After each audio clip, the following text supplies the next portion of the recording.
High বন্ধুরা, দেখো আজকে কি রান্না করছি। এখানে যে এক কড়াই চিকেন, একদম লাল লাল ঝাল ঝাল চিকেন আলু দিয়ে একদম কষা কষা বানাচ্ছি। তোমরা কে কে খেতে ভালোবাসো চিকেন কমেন্ট করো প্লিজ বন্ধুরা, কমেন্টে জানিও তোমরা, ঠিক আছে। এই চিকেনটা মানে আজকে আনা হয়েছে অনেকটাই, আর এখানে আছে আলু ধনে পাতা এগুলো রেখেছি, দেব। আর এই যে আজকে চিকেনটা আছে, প্লাস আবার অন্য মাছও এনেছে। এই সব কিছুই রান্না হবে আস্তে আস্তে।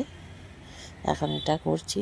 চিকেনটার মধ্যে বেশ একদম লঙ্কার পরিমাণটা একটু বেশি দিয়েছি, একটু ঝাল ঝাল খেতে ইচ্ছা করছিল তাই, বুঝেছো বন্ধুরা। তো তোমরা যে যে খেতে চাও তোমরা চলে এসো আমার বাড়িতে। তো